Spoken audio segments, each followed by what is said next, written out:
If you're having suicidal thoughts or feelings or feel like you have no hope, please call 988. There, you can talk to someone who not only cares about your story, but cares about you. Please reach out today.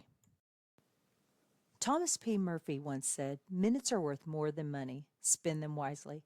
At Minutes Wisely, we take that to heart. Our mission is to decrease veteran suicide by providing life-changing experiences for veterans, first responders, and Gold Star families. We believe that we can make a lasting impact by rekindling a sense of purpose and fostering community through sponsored tickets to sporting events. These experiences are not just about the game, they're about the moments that can change lives. A simple sporting event can boost joy and instill a sense of renewed hope and purpose for those who have served. Join us in making a difference. Become a moment maker and empower a veteran with rediscovered hope. Visit minuteswisely.com for more information and to get involved. Together, we can make every moment count.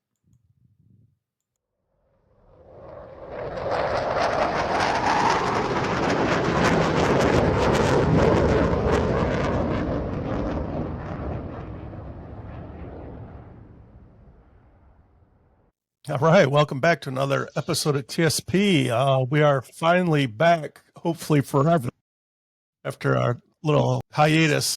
Well, you had to get better, man. You had to get better. Had a little medical stand down there for a few weeks, but everything's Stand going. down. Oh, shit, I miss those. Well, I'm still out of work here for a couple weeks, the month of May, but picking back up here. The podcast has been on pause. The nonprofit's been on pause, but thankfully, by the grace of God, it's all coming back now. But tomorrow, the NFL releases the schedule for the 2025-26 season, and I am proud to say that Minutes Wisely, which is what was born from this podcast, we upgraded our tickets in Detroit, even though I am in Tennessee, full disclosure. But we upgraded our tickets. We have some bougie-ass tickets, and every single home game, a veteran, first responder, or Gold Star family member will be in our seats.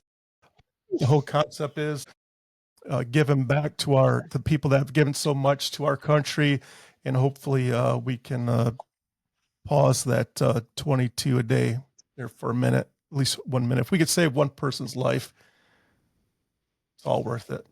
It is. Yes. So today we're here with shipmate Josh. How you doing, Josh? Hey, I'm doing well. Thanks for having me, man. Hey, it's our pleasure, man. And Mr. Farrer, how you doing there, sir?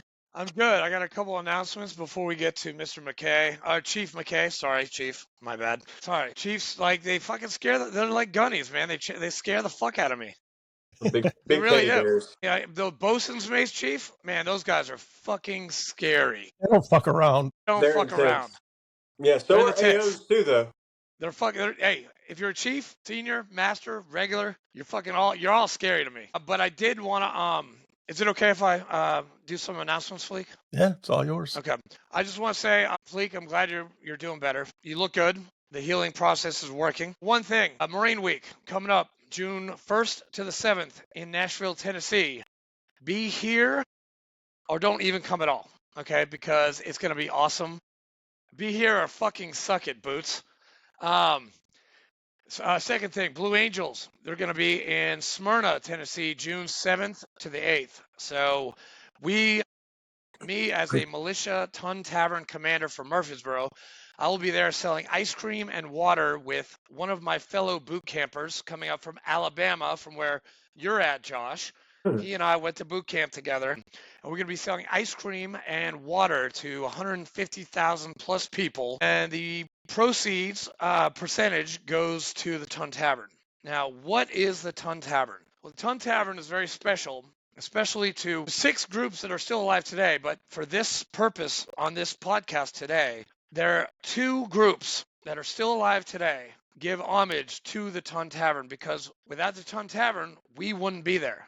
And that is the United States Navy over here and down here, and the United States Marine Corps.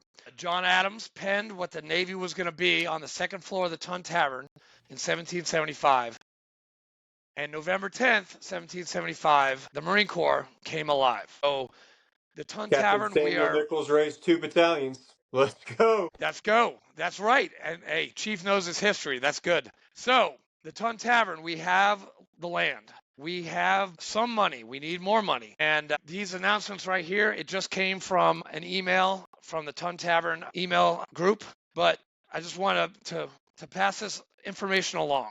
So the Ton reaches new milestones. The Ton Legacy Foundation is pleased to announce the achievement of major project milestones to construct the Ton in Old City of Philadelphia. The construction documents prepared by the nationally acclaimed architect and engineering firm Ballinger are 100% complete. The City of Philadelphia's Zoning Board of Adjustment provided zoning approval for the project. Bing! So basically, we are all good to go. We just need the funding. Now, how are we going to do this? We already have $4 million, maybe 5. I'm not sure. They haven't really told me how much money they actually have, just kind of like a thing. The last time I heard, it was about $4 million. They need a little bit more, but they're pushing this new thing to anyone who wants to be part of the 1775 Club, which Navy, you guys can be part of the 1775 Club because, oh, wait, October 13th, 1775, that's when you guys came alive. So if you go on the ton.org, they have this thing called 1775 Club, the Ton. Do you want to see the Ton rebuilt? Do you want to make a toast to the Corps in the Ton? Then join the 1775 Club and be part of making that happen in Philadelphia. Membership is only, get this, $17.75 per month for a year. Okay? I mean, that's cheaper than the VFW. Or make a one-time donation of $213 and you are a lifetime member. You get a t-shirt the first month. You get a certificate on the third month. And on the 12th month, you get a free coin that gets you a free beer in the Ton. Between 17 to 1800 to receive the 12-ounce Ton Ale or non-alcoholic beverage for 75 cents. And your name will be added to the 1775 Club page on the Ton Legacy Foundation, Inc. members only access. I think that's pretty cool. So Josh, take this back to your fellow sailors. Fleek, hey, Tony already knows, Chief Ortiz already knows about this, and he's already sending it to his peeps, and he's already donated. We don't know if Richard Fleek, Yeoman Fleek, has made a donation yet. I have not. You need to. Chief McKay, just pass this along to your Freemasons, your Marine friends, and your fellow sailors, please. I got you. For the record, it's Mackey, but I'm not all that particular. You can call me anything. And you're Irish. I mean, you're Scottish, right? Scott Irish. I'm McBain is my clan is McBain, but MAC? Yeah. That's fucking Scottish, dude. It is for sure. Alba Gubrath, forever fucking Scotland. Sorry, I'm working on my Gaelic because I'm going over there next year, so I got to work on my Gaelic. Oh, nice. Sounds good. So, Chief, would you? Hey, are you ready, Fleek? Do you have any more announcements? I'm good. Let's roll. Chief, would you like to introduce yourself? Who are you? Where do you hail Yes, from? sir. I'm Hail. Chief Joshua Mackey. Josh works for me. We don't have to go with the chief. I can just be a normal person. I prefer that most of the time. I've been in the Navy for 20 years now. Oh. Before I get into anything else, yeah, Damn. I'm old. You don't look it. Thanks, I appreciate it. Attribute it to drinking water. Just drink water and you won't look it. Hydrate or die. Hydrate or die. Before I get into anything else, I am active duty, so I do have to say that anything that I say, I'm just expressing my opinions. They're not the opinions of the DoD, the Department of the Navy, Marine Corps, anything else. They're just Josh's opinions. That's it. Been in the Navy for 20 years. Signed up to be an 8404 Fleet Marine Force Corpsman. From the South, I put all over my duty station. When I was in Corps School, they were like, hey, where do you want to go? And I was like, I want to stay close. Lejeune, Lejeune, Lejeune. Those are my top 3 choices. And the Navy was like, we're going to do the best that we can to get you close to there. We can't get you to Lejeune.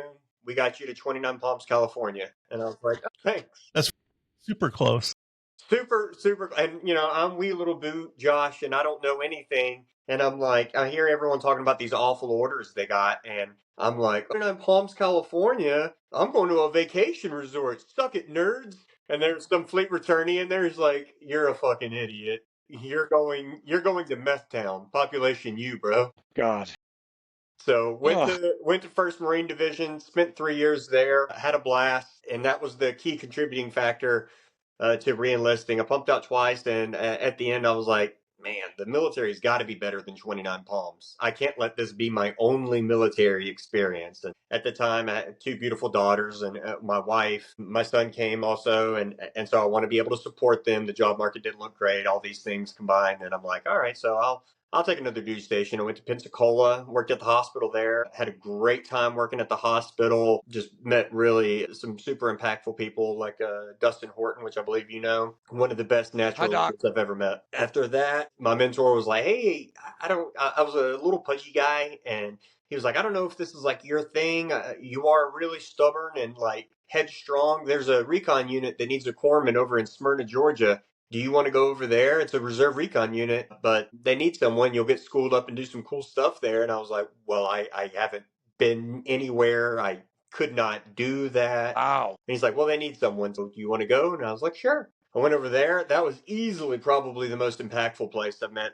That's 4th Recon, right? Yes, sir. 4th Recon Bravo Company. I've been past their barracks one time. I thought it was pretty cool. It was the best. People like Paul Weber and Troy Campbell I met over there, and just super impactful on like how I look is going to be the first thing as a leader that people judge me on, and holding the standard and ensuring like I can't lead from the front if I'm in the back sucking wind, and just all that kind of stuff, and these life lessons about just having zero quit. And I just loved it. Got schooled up, went to Jump, Sear, did pre-doc package, had a lot of fun while I was there. Continued the fun train, got orders, got hooked up to go to Special Boat Team 12 with Naval Special Warfare over in Coronado. Whoa. Deployed with them, had a really good time, got schooled up again, got to go to LA Trauma School and some other fun stuff. Then I've just been all over. When you hear people say, or if you've heard people say, like, I've had the worst duty stations, man, I'm the opposite. Other than 29 Palms, it's just been like since then. After that, I got to go to Camp Pendleton, swing with the wing, which was fun. It was another reserve unit that I was the active duty component for, and had a lot of fun. And then I was sitting in my office one day, and one of my good friends, Philip Fabunin, shout out Fubu, he gave me a call. He's like, hey, like, I just have this, like, if anyone knows me, I'm just ultra competitive. Like I will kill over before I admit defeat on something. And people say that, but if you meet me, it's different. Like I literally will hurt myself and have like my first knee surgery. I hurt myself to beat somebody on a run. They're way faster than me, but I was like, nope, I'm gonna win. And that's just my mentality on everything. I've had 8 or 9 back surgeries or procedures, and I'm still out there crushing the kids because that's just what I believe in. Jesus. I can't succumb to injuries. I can't be weak. How old are you? I'm 41. Holy fuck. He's 6 years younger than me. And look at him. He's an Adonis. Fuck. I enjoy my pizza too much to be that. Fuck. But so I'm sitting in my office, and my friend calls me. He's like, hey, I know your mindset. I know how you like a challenge. The Navy has this school that has a 70% attrition rate. I think that you'd be good at if you can make it through. And I was like, well, pump your brakes. There's no if, it's me. And so I also thought that I had a really good chance at making chief that time. And so the name of the school was the Navy Drug and Alcohol Counselor School. It's probably the Navy's best kept secret. Easily the most rewarding, best job I've ever had. I'll get into more of it because I'm just so passionate about that job. I absolutely loved that job, and I hate that I didn't find it earlier in my career. All of those cool guy jobs that I had, I would have traded them all in to find that job at my first duty station. It was the best. School carries the 70% attrition rate. They kick people out like it's cool. It's tough to make it through. And it was the first day of class was also chief board results. So I called up and I said, hey, I got a good chance at making chief. I'm already signed up for class. What happens if I get selected for chief? No, hey, yeah, you can't do both. It's impossible. People already don't make it through the school, so we're going to roll you to the next class. And I was like, bet. Go to the class, first day, name gets called. I make chief. I'm like, dope. I go upstairs and I'm like, hey, I'm going to take you up. Just roll me to the next class. I'm going to be doing the chief initiation business for the next, whatever time. Year, right? Yeah. Year? No, year. It's a year. It's just a couple months. Yeah, it's 6 years when I did it, and it was uphill both ways.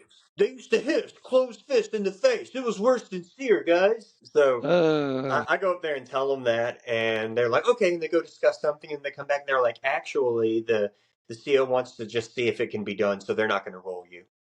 I was like, oh, but you do understand I have to be at 2 places in the same time and you're both giving me a full workload. It is. And she goes, oh, yeah, it's physically impossible.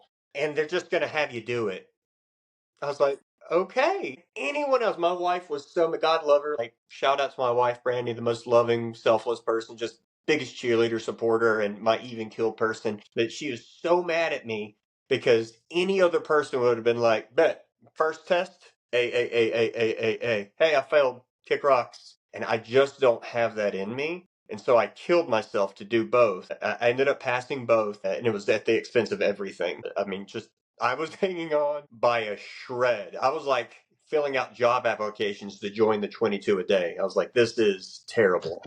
Jesus. It is the worst. But I got out and then I got to the job and it was the best. I am, for the first time ever, not building Excel spreadsheets or, Band-Aids or doing the cool guy stuff. I'm seeing the person that I'm helping. I'm realizing, I grew up in a house with substance abuse issues, and I'm seeing the same stuff and actually getting to help people with this, and realizing that it's not a substance abuse issue, that it's actually a lack of coping mechanisms issue, and they're just using the substance to address that problem, and helping them with, emotional awareness, leveling statements, all of this stuff. And the great thing about it is that the stuff that I'm talking to them about in group, when we're talking about, and when I say we, I mean the group, the feelings and their traumas, that same stuff is I'm using it and bringing it home, and I'm role modeling it from my family, because obviously I'm not going to go home and teach my wife and my son. Daughters are out of the house at the time. My son, no one wants to learn from dad, but I'm role modeling it, and I noticed that they start exhibiting the same kind of healthy things too, and that was the best. Like small, I could go 8 podcasts deep about the stuff that I teach you there and talk about in group. It's small example is feels like.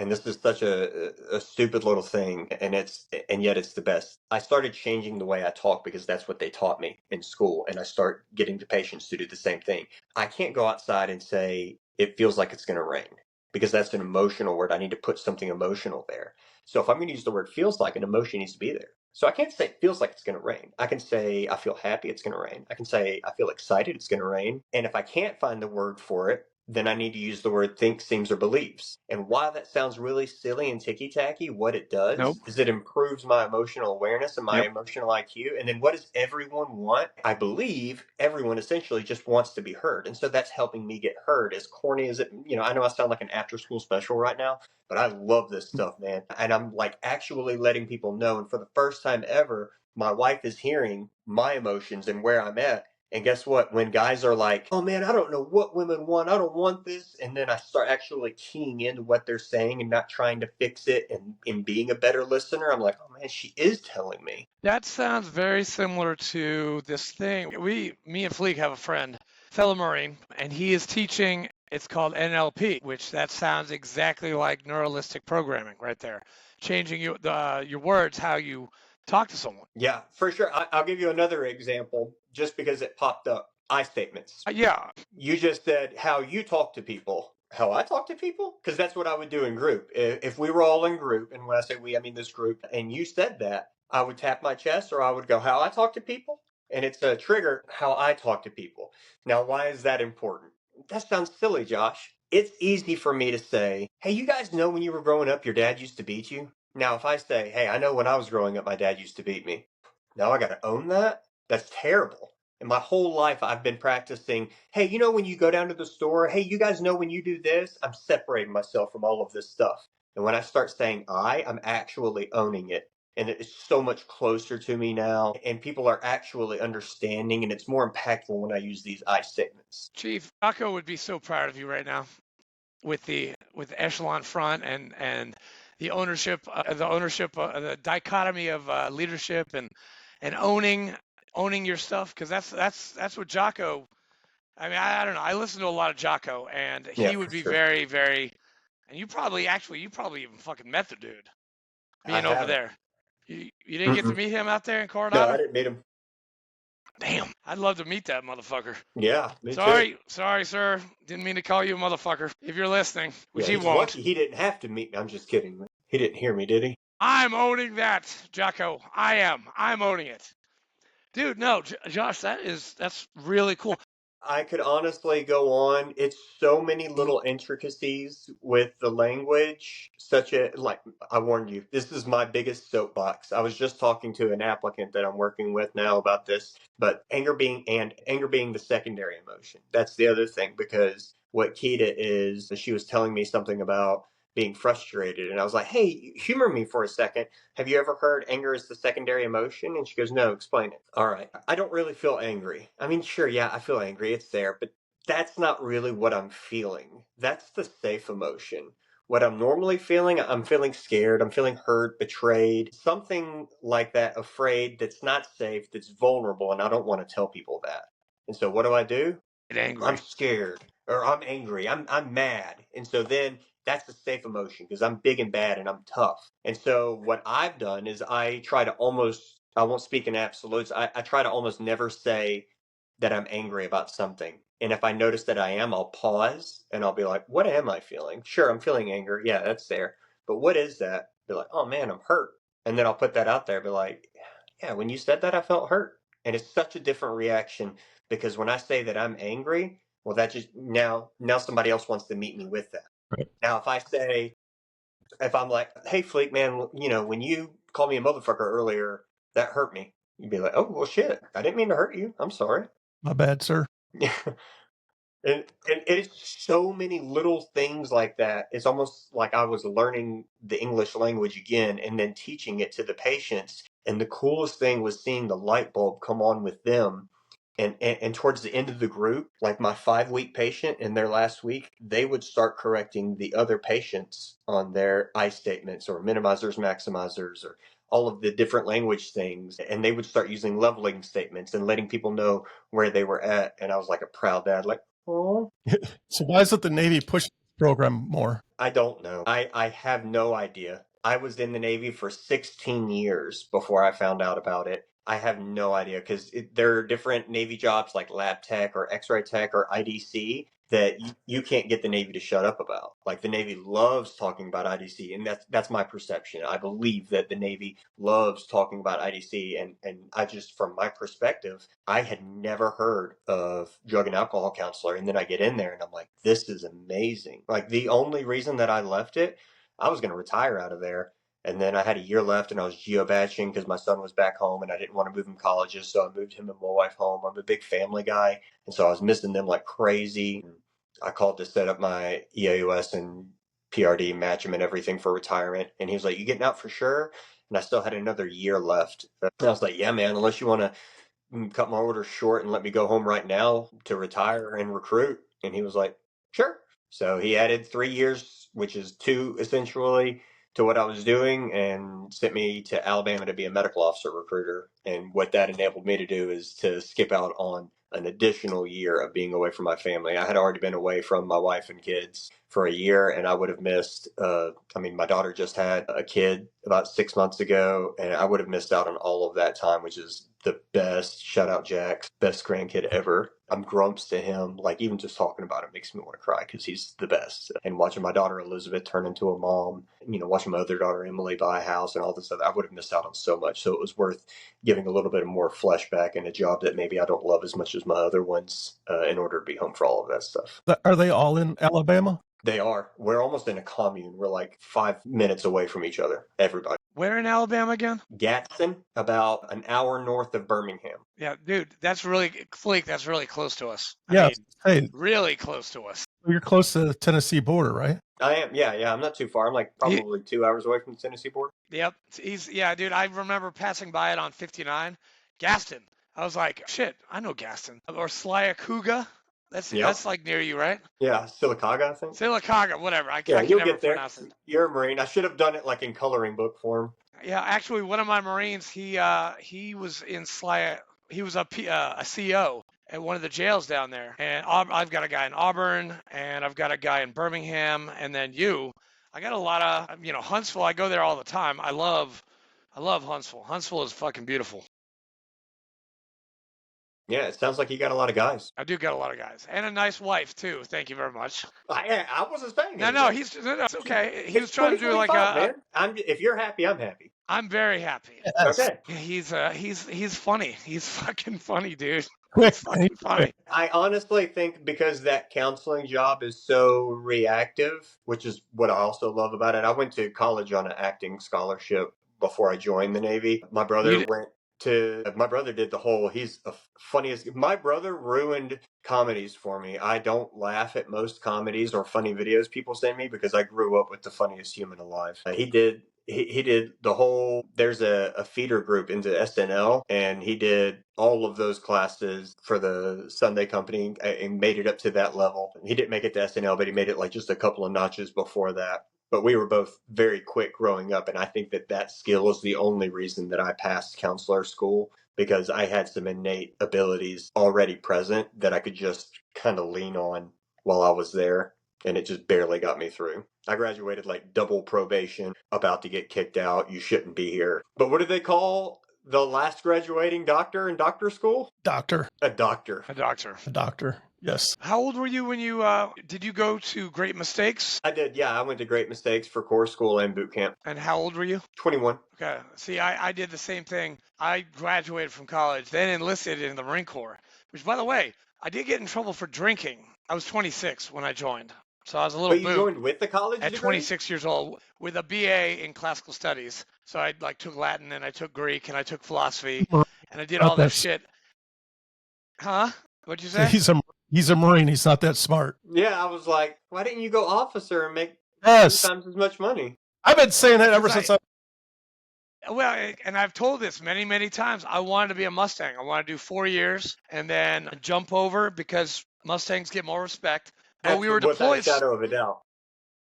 Yeah, Navy. And I met a dude. I was at my college reunion in March, and I met 3 Navy Mustang officers, and they were the coolest motherfuckers I've ever met in my entire life. They always are. But I had 3 deployments back to back, so I didn't have enough time back in the rear to go to OCS. Like, you needed 12 months. I got 10. That workup for the MEU, 29 Palms, which that was my second time being at 29 Palms. Isn't Lake Bandini the best? No, It's not at the all. best. Dude, we were at Camp Wilson the whole fucking, like, dude, Horton was there with me at Camp Wilson. It fucking sucked. I hated it. It was terrible. So you liked Camp Wilson?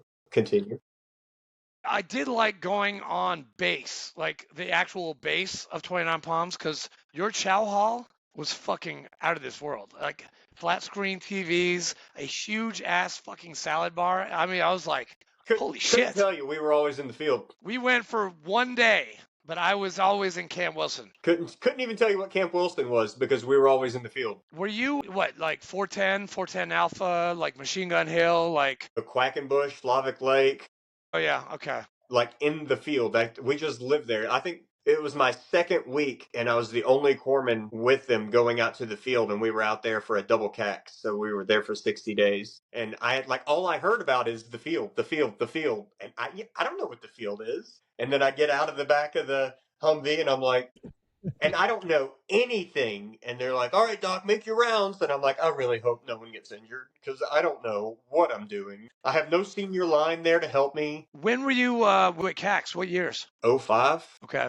I had just come to my unit and they had just came. 3-8 had just been at 29 Palms because I got there in, let's see. No. Totally missed it. Yeah, that's right. So yeah, 3-8 had just been and did a whole thing at 29 Palms. Yeah. And then we went to Fallujah, and then 2006 I was in 29 Palms that winter, like November, I think. Yeah, we were probably there together.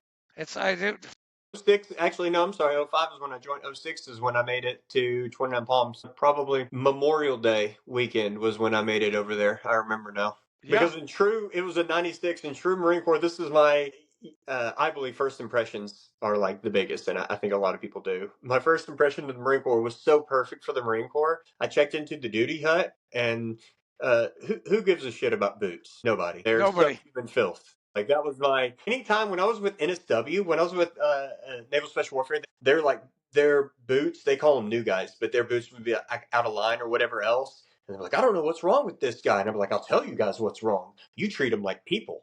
That's what you're doing wrong. They haven't been in the Navy at all yet. they're subhuman filth. Why are you even allowing them to have a name?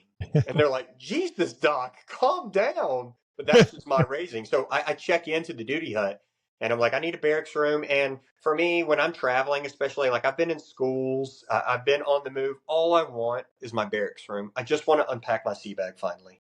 I finally want to unpack. And they're like, and it's not a big deal. It's just 3 days or 4 days in the grand scheme of things. But I got there right as it started. And they were like, the barracks manager's out until the 96 is over. So just stay on the first deck lounge and sleep on one of the couches for the weekend. Man, that's awesome. It's not the worst thing, but it was just like one more thing. And it was the perfect introduction to the Marine Corps. And the Marine Corps did not disappoint the next 3 years. Who were you attached to when you were with the Marines? I was with 3rd Battalion, 11th Marines. Who? 311?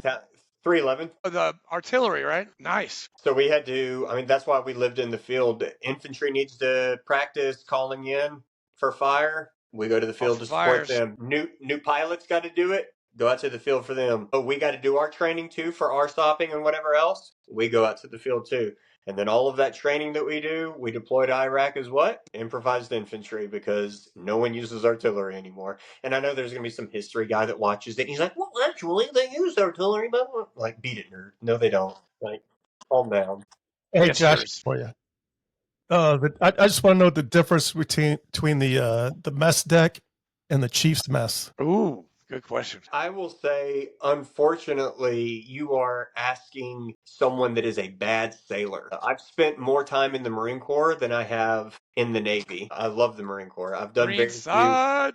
Yeah, I've never been stationed on one of the big gray floaty things. So all I can do is tell you hearsay.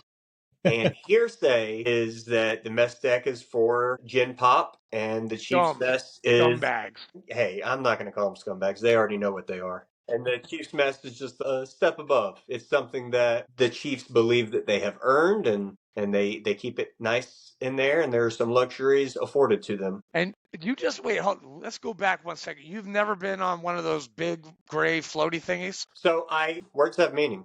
I said I've never been stationed on one. I was on the first MEU. 30 worst. 30 worst, baby! 30 worst. I was on the Juno when it was still rolling around. It was actually made out of wood and duct tape. Yeah. Nice. It was awful. I have no recollection of being like a sailor, though, because I was with the Marines. So we were ship's company, which means what? I sleep all day, and then I go to the mess deck, and I play spades and take the sailors' money, because I am Smoking lamp is lit. absolutely dominant at spades. I cannot be beat. And don't start.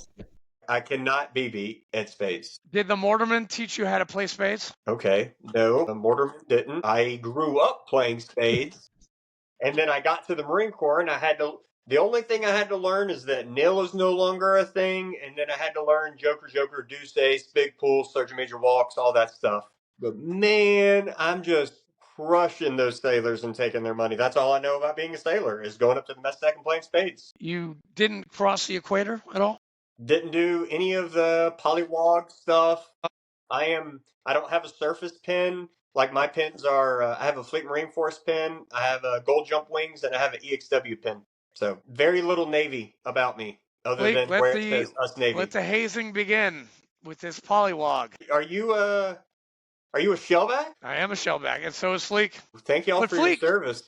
But Fleek is really, you should actually thank Fleek more, because this motherfucker was on the USS Carl Vinson chasing down and killing goddamn fucking Russians in 85. I don't know how many killings we were doing, but we're chasing them around. Yes, we sure chased them. That was, that's his story, and that's like the coolest story I've ever heard. Okay, that's intense. Ramadi, Fallujah, yeah, okay, yes, it was hard, but I didn't chase down no Russians. Okay, I would have given my left nut to chase down some Russians. Yeah, that's something else. Wasn't that glamorous? That's like Rocky and Drago, going don't at it. Don't downplay it, man. Like, you were Rocky Balboa. Exactly. Thank you, Josh. Thank you. Are you a golden shellback? No, okay. Not here. Just regular. Just regular old. I can't wait. Off the polywogs one time. Dude, they made us blow water out of the tie downs. I'm so glad you said water after that. I'm just so glad, because I was like, hey guys, I don't know what the statute of limitations on this stuff is. We might need to cut the live feed. Again. Yeah. Hey, dude, you know us Marines, man. We play with sticks, and we talk about gay shit all the fucking time. I don't know why. We just do it. Yeah. or play gay chicken. Have you seen Vet TV?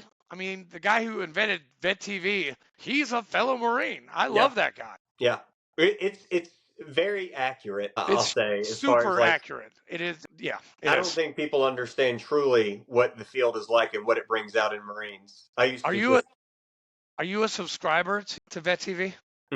no.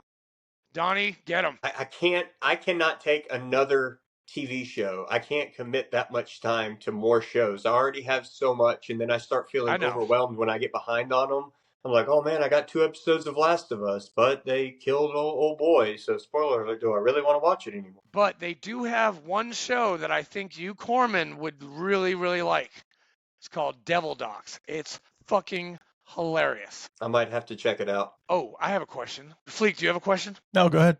How many silver bullets have you administered? Ooh, Man, I don't even carry him. I do it by taste at this point. That's how seasoned I am. It's not even a thing. did you enjoy it? Say again? Did you enjoy it? You know, it's so funny. That is, I'll tell you, I'm old now, so you like triggers these stories when you say certain things, Fleet. And so I've been in the medical field since I was 16. I've been doing different medical jobs here and there, and then I joined as a corpsman.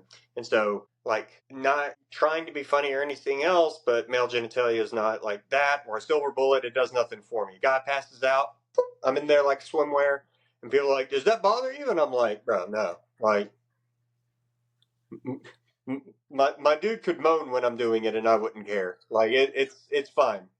I've done these so many, and it's the same thing with like a bore punch or anything else. Like none of that stuff bothers me. I've just done it so much; it's a medical thing. So there we go. Yeah. I know I signed a non-disclosure, so I'm being vague. But I'm in SEER school and I'm in captivity. SEER school is a thing where they pretend that you're POWs. And so have y'all been? No.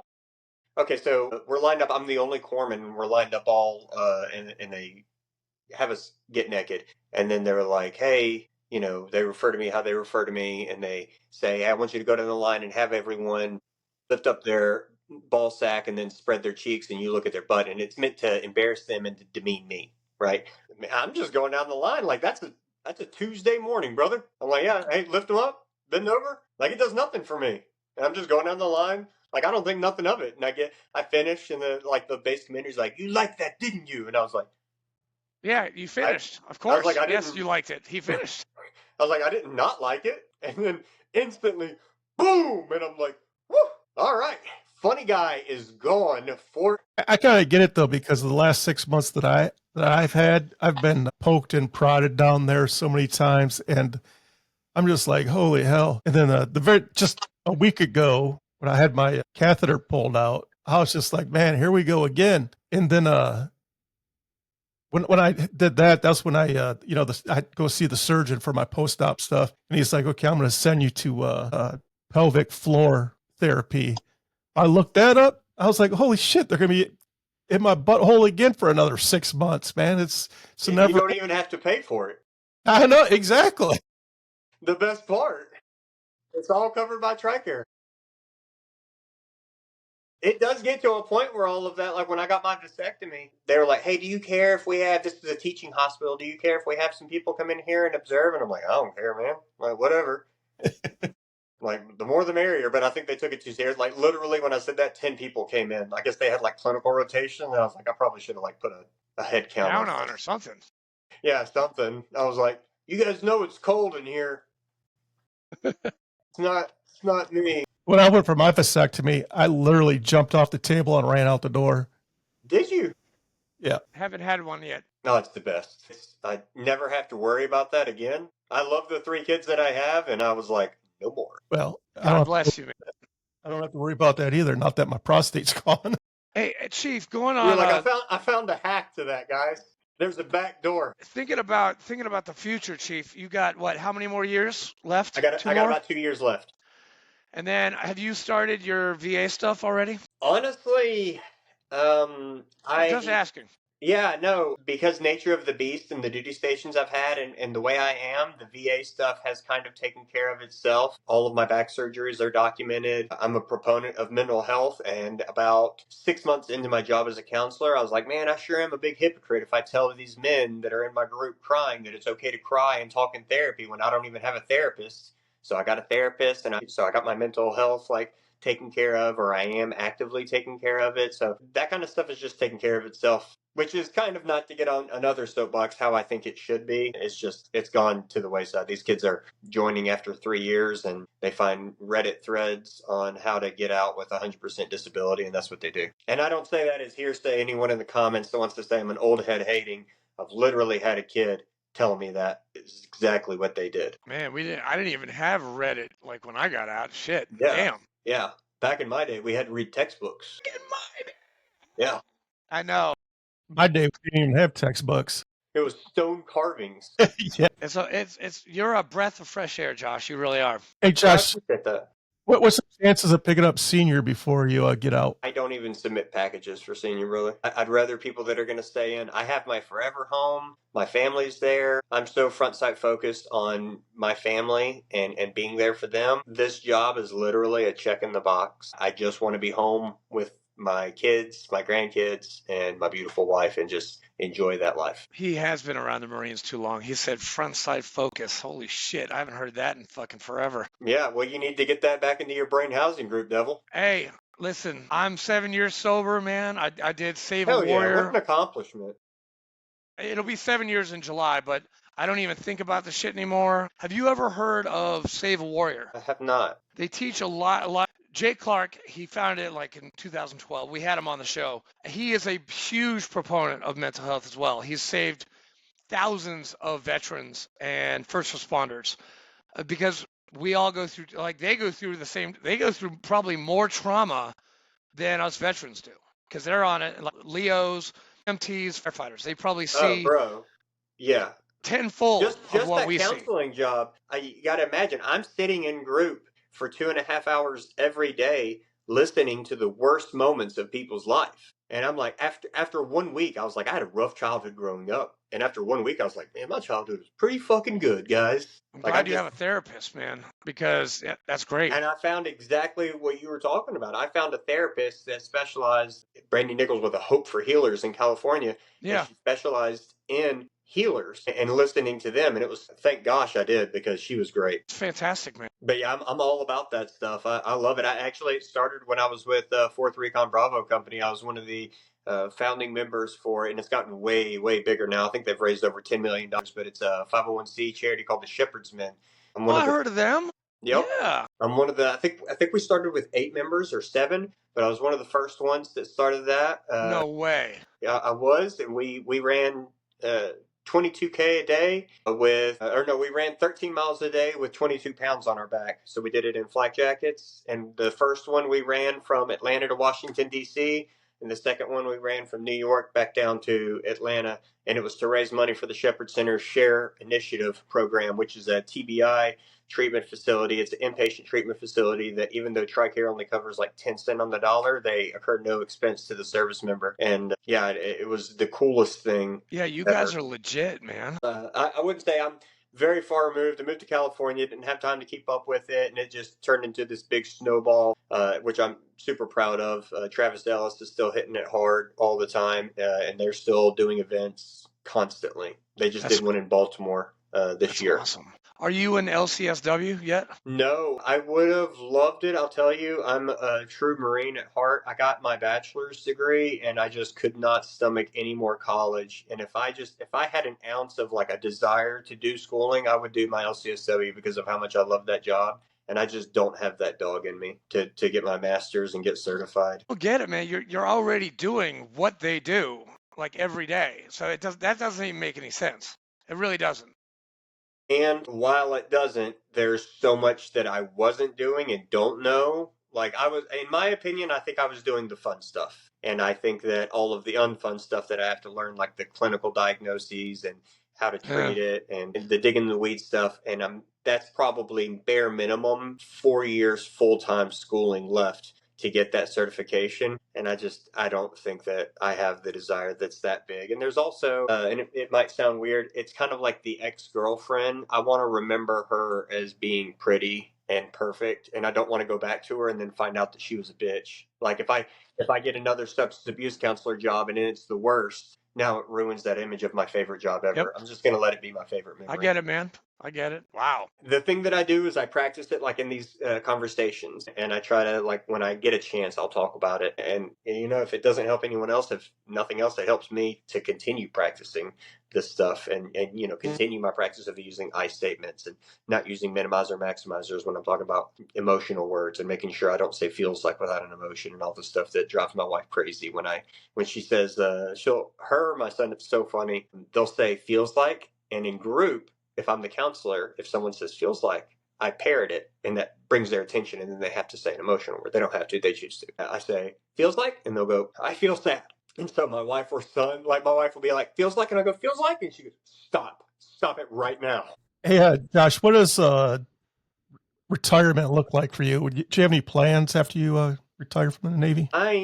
And it's crazy because I'm a pretty type A organized person, and I'm really attacking retirement so loosey-goosey. Like, man, I got my retirement. I'm probably going to get a decent VA. You know what? Maybe I'll find like a sheriff's job at the place 5 minutes down the street and just work in town. Maybe I'll, I got a good friend, Eric Marker, is like a brother to me, and he's got a business gig that he works from home. Maybe he'll just get me on there and I'll do something to check the box, or maybe I'll not do much at all. I don't know. My wife's a nurse, so we have, not that we're independently wealthy. I constantly joke with her that the bank is about to take our house, but we're in a place that I don't feel an insane amount of pressure, which is probably not the best answer. I should probably be more prepared than I am. I think I've spent so long preparing for everything and managing everything that it feels relieving to not do that, which is probably the same reason my favorite vacations, Navy guy, my favorite vacations are cruises, and it has nothing to do with the water or the boat. Same.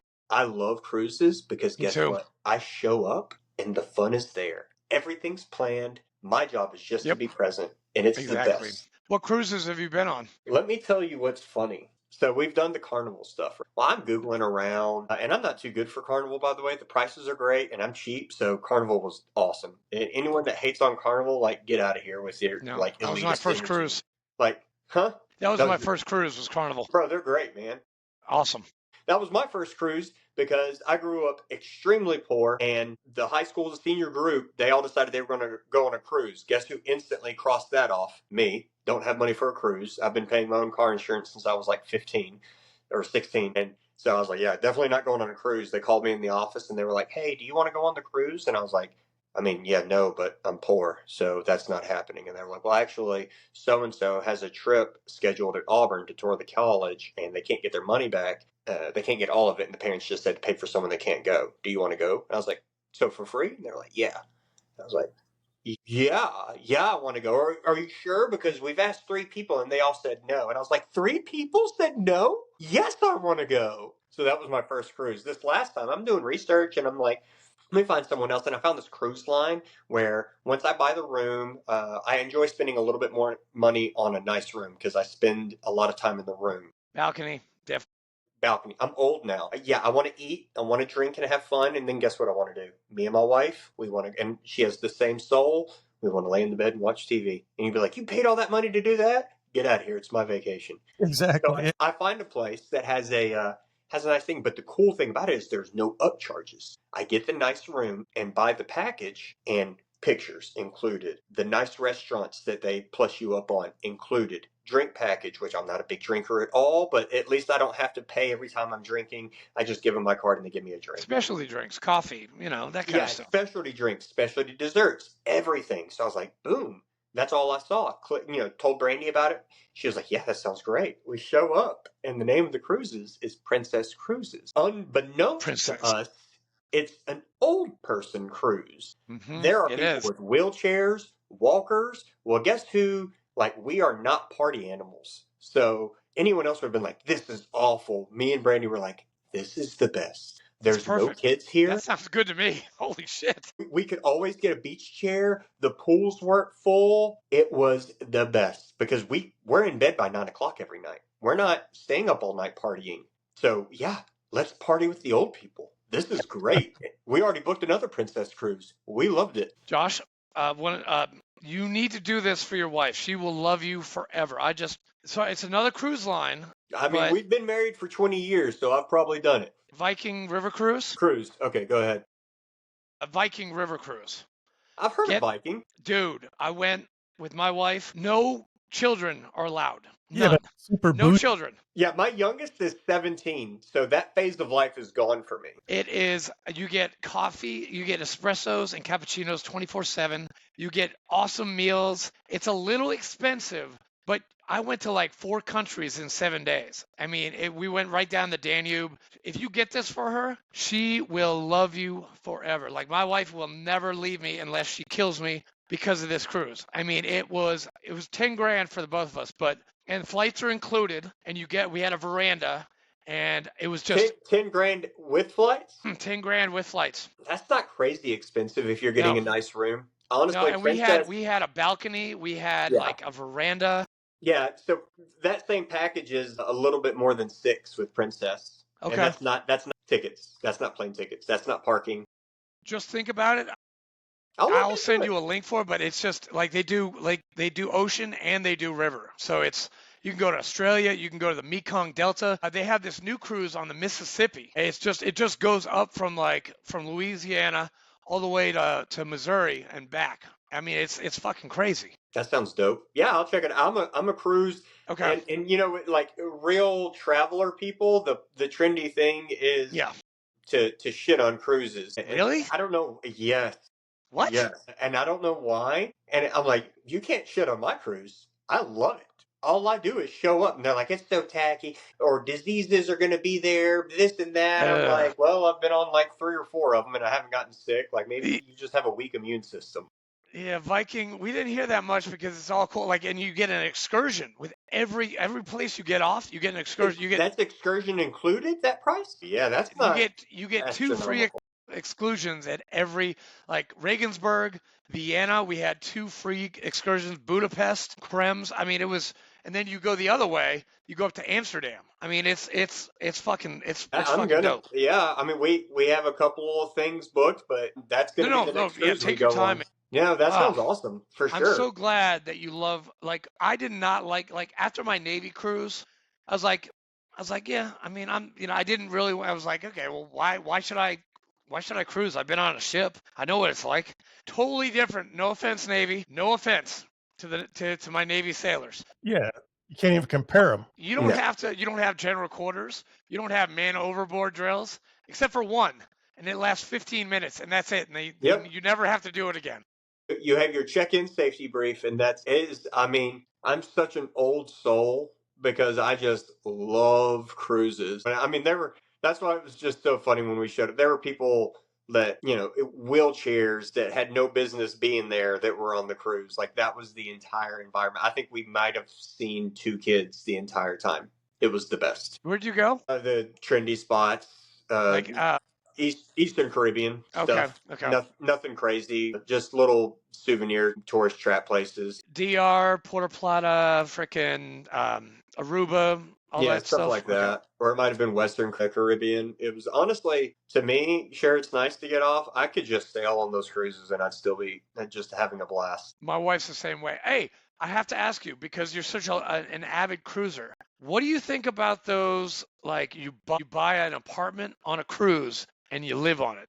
What do you think about that? Seeing that. I know. I mean, right? Yeah. If I had no one, I think it would be great. If I had no one, but I just anyone that has anybody, it's just not a feasible thing. But I've been seeing like the little TikTok videos or like whatever else, and people are like, could you imagine living on a cruise all the time? And I'm like, yeah, I could. Yeah, I could. Oh, that was the other thing that was included in that Plus package with Princess was free room service, unlimited free room service. And so I was just constantly like one after another. I know they hated me, but I'm so cheap. If I pay for something, like I'm getting it. And so You're just getting all of it. constant, like, Yeah. hey, peanut butter and jelly sandwich, send it down. Take a You bite, made them throw it make away. you made them make you a peanut butter and jelly sandwich. Yeah, and toast the bread, motherfucker. Like, don't skimp. I have never done that. I mean, I've ordered, but I would never do that. I mean, I would do something fancy, but like not a PB. I That's go up and awesome. I eat at the restaurants for the fancy stuff. It was great. We loved it. Sorry, we could do a whole other episode about cruising. Oh yeah, cruises or sports. You could Josh, probably trigger I me to just talk forever. found your next after you get out of the Marine Corps, the Navy. Sorry, because you're green side. Sorry. Thank After you. you get out of the Navy, you should go be one of those like cruise critic guys. I should. Like just go on cruises and be like, yeah, don't go on this cruise. Oh yeah, this cruise is okay. A little And just travel agent action. yeah, do all the tips and trades of cruising Carnival or Royal Yeah. Caribbean or Norwegian, which I haven't been on. I've been on Royal, been on Caribbean, Carnival, Royal Caribbean and Carnival, but I've not been on Viking, but I've not been on Norwegian yet, so I don't know what it's like. You know what's funny is I picture someone like tuning in to the military podcast, and they're at like minute 20, and they're like, "Are these guys gonna shut the fuck up about cruises? Jesus Christ!" Hey, and the answer is no, nerd. We're not. Nerd. Oh my God, you got that from Parks and Rec, didn't you? Suck it, nerd. I've been saying it for years. Really? Also, Okay. and also, yeah, I do love Parks and Rec. Oh, I do Brooklyn too. Nine-Nine. They're great. Dude, Horton said I'd like you, and I do. I do like you. I like you. Okay. Hey, I thanks. do. I appreciate it. I like you as well. It's my wife has always joked, and my son has the same personality. He's probably why he's following in my footsteps. He's joining the National Guard, which I'm super proud of. I think He's joining what? the National Guard. Whoa. Yeah, and so I'm like, he's the same way though. We have the same personality. My wife's always laughed. Like she worked at the hospital before in Camp Pendleton, and they'll be like, "Oh, I know your husband," and she always braces because she's like, "People either love you or they fucking despise you." And I'm like, "Yeah, that is accurate." Hey, Fleek, I get that too. I have a lot of haters. Yeah, A lot of fucking haters. They have a whole cabinet. I have more haters this year than in. Well, I wouldn't say that. I think a lot of that is you because you can't let shit go. Hey, that's the pot calling the kettle black, sir. I let shit go. No, you do. You're better at letting shit go than I am. I'm not. Like if you do me wrong and you do me dirty, you're gonna fucking hear about it for a long time. I've gotten better at that because of the previous job. I'm like, if I'm going to tell these people that they deserve to be forgiven for their worst moments, I can't be as vindictive or like I'm holding this grudge forever. So I have gotten better at that, and I do think that's a blessing. The reason I have that personality trait, and I was kind of surprised that I did get chief because of that, is at every rank I've had, to include my current one, I have been told you're mouthy for X rank at every rank that I've had, and I'm like, and always I'm defensive and I'm an arguer, so I'm like, I'm not mouthy. I'm just giving you back the same energy, and you don't like it. Don't be mad at me because you wanted to be cute and I got cuter. Like this is your fault. You walked into an L-sided ambush, big dog. Dude, Yeah. Fleek, doesn't that sound fucking familiar? That really, really sounds familiar. As soon as they open their mouth and open the door, you can see me setting the claymore. I'm like, this side towards enemy. All right, and we're good. Josh, we are ready. Are you ready for your questions? Oh, I'm you're ready, ready yes, for your. sir. Okay, so give me a 1 through 10 and not 7. I Give me a was- number. It's going to be good. Number one. Ooh, have we ever had anyone do number 1? Nobody's ever picked number one. Nobody. I think you're I the have to pick first. number one because that's my goal in everything is to be first. I have to. This is Physically, I'm the most competitive person you've ever met. If I'm at a urinal and a guy walks beside me, I swear to Christ, I'm like, I'm going to pee longer than this guy. That's how broken I am inside. My Nice. son's track coach is a phenomenal runner, a way better runner than I am. I've done some ultra marathons and stuff like that. I'm pretty quick for my age, but he's good and he's built for it. I'm not. I'm just stubborn. And his friends were like, "What do you think would happen if Taylor and your dad raced?" He goes, "Well, my dad would win, but he would hurt himself. He would hurt himself to win. And I know that Taylor's faster, but he would hurt himself." well. This question is right up your alley, sir. Question 1: Can you share a moment during your service that significantly shaped who you are today? I mean, you're asking a 20-year guy to. There's a lot in there. Yeah, there's a lot for me personally. And if I have to pick out one moment that just service related that shaped me into who I was. You're like asking me to pick my favorite kid, which now it's my grandkid. He's the favorite if we're ranking. He's like number one. And if my kids are listening, I'm sorry, but I will rank you. I'd have to say because I am the way I am. Maybe people would use this moment to tell a story where they were great. I think it's for me a story where I got extremely humbled, and that was good for me and what I needed at the time was a very impactful moment. When I was at the hospital, I went to DRB, Disciplinary Review Board. It's one step away from being NJP or Captain's Mast. I get to the hospital and I'm HM3 Mackey, and as any HM3 that went to Iraq, I'm the only corpsman that's ever been to Iraq. Basically, I've been awarded 42 Medal of Honors. Like, I'm just the greatest thing you've ever seen because I'm around all of these nasty hospital corpsmen, and I hate them. And so I'm there and I'm giving a sea duty screening brief in the lobby, and Airman Apprentice, I tell everyone to be quiet. I'm like, hey, be quiet, and I turn off the TV. And I'm about to give my brief. And Airman Apprentice Nicholas Snow turns the TV back on. And I look at him and I go, turn the TV off. And Airman Apprentice Nicholas Snow looks at me, makes eye contact, and he audibly laughs. And I went, turn the TV off or I'll murder your family. And he turns the TV off real quick. And then I give my brief, and then I walk by, and he goes, hey, HM3, can I talk to you real quick? And I was like, you sure can, Airman Apprentice. So he's going to talk to FMF HM3 Mackey. Surely he's going to apologize for his transgressions, right? No. He says, hey, I want to let you know I think that was unprofessional and out of line, what you said to me in front of everybody. Airman Apprentice Nicholas Snow told HM3 Mackey that. Did HM3 Mackey take that as a hint that this kid is about to complain on you and you should probably try to smooth it over before you get in big trouble? Or did he take the opportunity to lock his body at modified parade rest for his lack of military bearing? Of course he took option B, and I just laid into him for talking to me with his hands in front of him. The first thing I said was like, well, hey, how about you start with putting your fucking hands behind your back before you talk to me? And he's like, the Navy doesn't do that. That's a Marine Corps thing. And so he's like, okay. And I was like, yeah. And then just tear into him. He walks away. He does a written complaint about me. And I'm like the EP stud, like I'm going to promote well. They're like, my ALPO at the time hated me. So he wanted to make sure that went as high as he could. HM2 part, and I'm sure he promoted later in life. He might even still be in. It's on site if I ever see you. Like, literally, we'll go to my deathbed not liking you. So I'm not completely fixed on the holding grudges thing. Anyway, I went to DRB after that, and it was a very humbling experience for me. I'm in a room with a bunch of chiefs, and they're calling me every name, and I got thick skin. I grew up in a rough household, and so I got thick skin, and there's just certain things that I remember. Like, one of the chiefs was like, hey, I don't know where you learned to talk like that, because it sure as hell wasn't the Marines. And I was like, well, can you help me remember the cadence? They were going to rape, kill, pillage, and burn, and then they did something with the babies. Can you help me?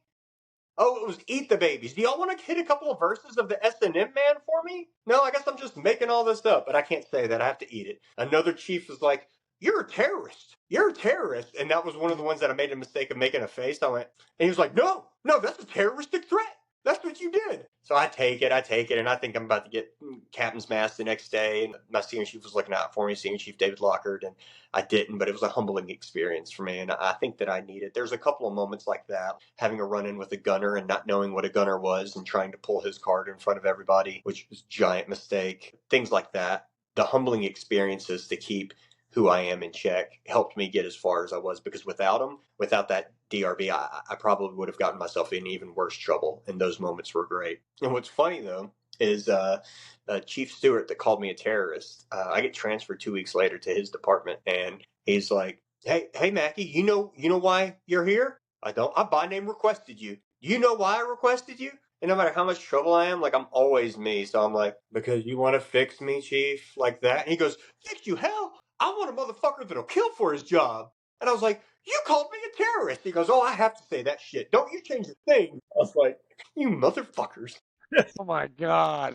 That's awesome. Wow. Well, Josh, that's you. This has been awesome. Fleek, do you got anything more? No, but I just want to reiterate this podcast here we've been doing it for 4 years now. And it spawned my nonprofit that I started, Minutes Wisely. And like I said, I have season tickets to the Detroit Lions. I was started off in the nosebleeds. I'm like right down in the action now. And I know that you mentioned sports earlier. So if you ever want to go to Detroit for a NFL game, let me know. But you have to give me lead time so I make sure I save the tickets and get a hotel room for you. But you'd be more than welcome to.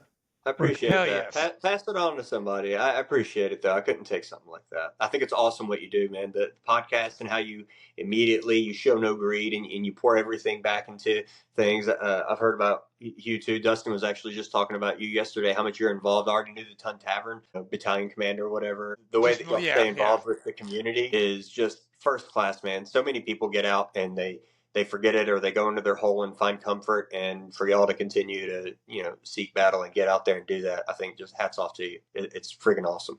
Thanks, Chief. It's just, I needed, you know why? I needed, like, both me and Fleek, we needed a purpose.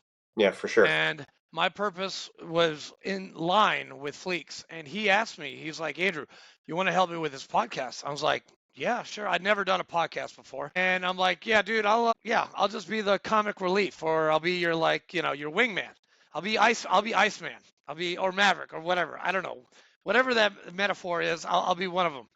And I was like, yeah. And I am happy to hear the stories of our veterans. I haven't known happiness for a long time. I was a drunk. My dad was Navy lieutenant commander. He committed suicide while I was in boot camp. Sorry to hear that. That's all right. He's up there having fun right now. He's looking down at us and he's like, wow, you guys fucking really can go on forever and ever. Kill this podcast. Stop talking. He's like, you guys really love cruises. Jesus. You guys really love cruises. But no, and then, I had a lot of shit going on and Fleek and, I got a lot of help from Irreverent Warriors, which hopefully you've done a Silkies hike once in your life. I think I've done more than the Silkies hikes. The miles we piled on with the Shepherd's Men. Yeah. Well, yeah, of course. I mean, like IW, VFW, like a lot of these organizations have really helped. And then a couple of them, I'm not going to name, but a couple have turned their back after all the hard work that I have done for them. But it's okay. I am trying to get over it. Fleek it's been a long process, and I've now found like my niche, and this Ton Tavern thing is right there with me. And I want to spread it to everyone I know, and I want to lift people up, and just like what you're doing, Josh, with how you lift people up. And it's just amazing what you do. And I'm going to give you online right now, I'm going to give you a Bravo Zulu. Thank you. I appreciate that. I'll take the Bravo Zulu. I never got one, but I'm going to give you one. I have these, I'll make sure I'll get your addresses, but I have these little Bravo Zulus that I'll give the sailors. And then on the back, it's my face and it says good shit. No way. Oh my God, that's amazing. I want one. No, you got Oh my God, I'll pay you for one. Shit. Yeah, definitely one too. I'll send you, sure. I'll email you and I'll send you Fleek's address and I'll send you mine too. Yeah, for sure. Hey, before we get off, do you guys mind if I give you some feedback? Yeah. We love feedback. You do? Except if it's bad. Then just shut your mouth. You just triggered another conversation. There is no such thing as bad feedback. Feedback is a gift. Anytime someone's going to give me feedback, that's an opportunity to improve. The two different types of feedback are effective and ineffective feedback. But you pulled that string. That's your fault. You asked for that. Okay, I did. I pulled it. I just wanted to say I think that y'all are a well-oiled machine and an effective podcast co-host, as evidenced by when one person is sitting back, the other one steps up instinctually. There isn't too much comedy. There's a perfect balance, and it doesn't get washed away. And that's it. I'm about to cry right now. Yes, and yes, a Marine is going to. I'm tearing up now. You see that? Go ahead, cry, you little bitch. Do it. Those were oh my God. I Chief. That sounds so much better than I, sir. Like Chief. I'd rather say I Chief all day instead of sir. Man, dude. I appreciate y'all's time. It was an honor to do it, and y'all are I can definitely tell that your experience is a well-oiled machine over there. Thank you. And you tell, hey, we're still holding out for Dustin, okay? I really want him on. And I'm going to He hook him has up. he has an impactful story that I think not the trials and tribulations that he would focus on, but the perseverance and the never say die attitude. He's someone that when he gets right, he's someone to look up to, and he's just such a natural leader. He's a good guy. I'll reach out to him. You just mentioned, I'm going to send him a picture of the one I took. And I'm like, hey, get your ass on the fucking podcast. And in a nice way, though. In a Yeah. nice way. Yeah, you'd be like, yeah, if you don't get on the podcast, Josh is going to get back on there and tell everyone about Talladega. Yeah. Okay. All right. But no, thank you, Josh. You have been a godsend. Thank you. Thank you. Do me a favor, stick around for a second so we make sure you're uploaded. Thanks, All right. Josh. Thank you. See you guys next week. See you, world. See ya. Peace.